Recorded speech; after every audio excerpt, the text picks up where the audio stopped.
लोग पढ़ेंगे तिर्यक-छेदी रेखा, प्रतीक-छेदी रेखा, उसके बाद संगत कोण, एकांतर कोण, बाह्य एकांतर कोण, अंतः एकांतर कोण और शीर्षाभिमुख कोण। तो पहले हम जानते हैं तिर्यक रेखा और प्रतीक-छेदी रेखा। तिर्यक रेखा और प्रतीक-छेदी रेखा में जब तुमको कोई अंतर पूछेगा तो मात्र क्या है? काटने का अंतर है। मात्र क्या है? काटने का अंतर है। तिर्यक रेखा तो दो या दो से अधिक रेखाओं को अलग अलग बिंदुओं पर काटता है, जबकि प्रतीक-छेदी रेखा जो है वह दो या दो से अधिक रेखा को एक ही बिंदु पर काटती है। दोनों में यही अंतर है जब कोई पूछे। अब तिर्यक-छेदी रेखा को ऑब्लिक लाइन भी कहते हैं। कभी कभी हम लोग क्या करते हैं? ऑब्लिक बोलते हैं, नहीं बोलते हैं? कभी कभी हम लोग ऑब्लिक बोलते हैं। देखो हिंदी में बोलते हैं चाहे या चाहे वो है ना, बोलते हैं ऑब्लिक। क्या या मान लो इसको लिखते हैं 1/2 लिखते हैं ना ऑब्लिक है।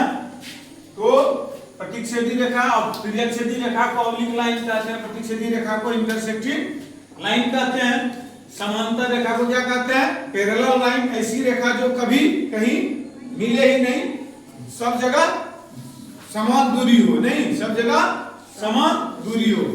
दो या दो से अधिक रेखा है जो जिसके बीच का डिस्टेंस अनंत तक एक ही हो। संगत कोण, कॉरस्पॉन्डिंग एंगल, एकांतर कोण, अल्टरनेट एंगल।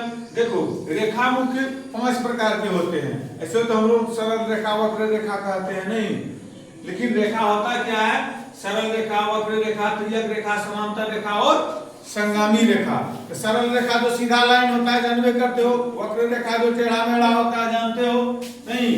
तिर्यक रेखा बताइए दिए हैं जो तिरछा होता है, समांतर रेखा जिसके बीच की दूरी हमेशा बराबर हो, और संगामी रेखा एक बिंदु पर जहां अनंत रेखा खींचा जा सके एक साथ। ठीक है, अब हम लोग एंगल पर आते हैं।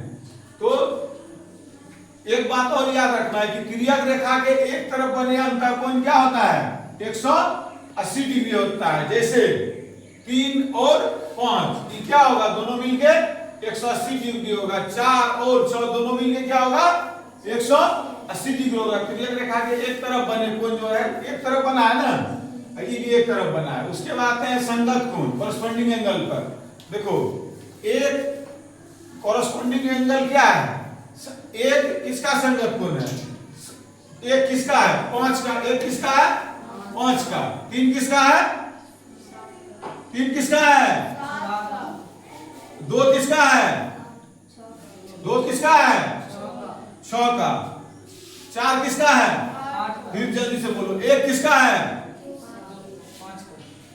क्या जोड़ दिया? संगत कोण मतलब होता है 1 5 का है, 3 7 का है, 2 6 का, 2 6 का है, 4 8 का है। फिर ध्यान दो, 1 किसका है? संगत कोण।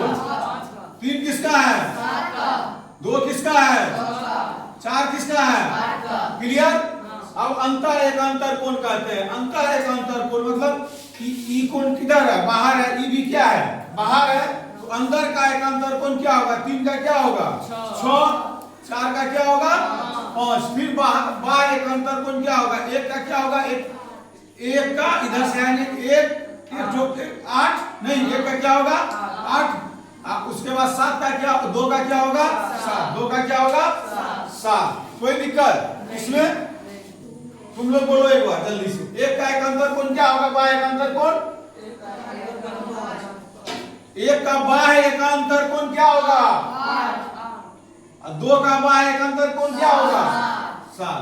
अब कोई दिक्कत नहीं। उसके बाद चलते हैं शीर्षाभिमुख कोण। शीर्षाभिमुख कोण किसको कहते हैं? शीर्ष के अभिमुख, आमने सामने के कोण को क्या कहते हैं? शीर्षाभिमुख। इसको क्या कहते हैं? Vertical angles. Vertical angles. कभी कभी इसको अपोजिट एंगल भी कहा जाता है, समझे? एक दूसरे का अपोजिट एंगल भी कहा जाता है। जैसे 1 का क्या है? 4। 1 का क्या है? 4। 2 का क्या है? 3।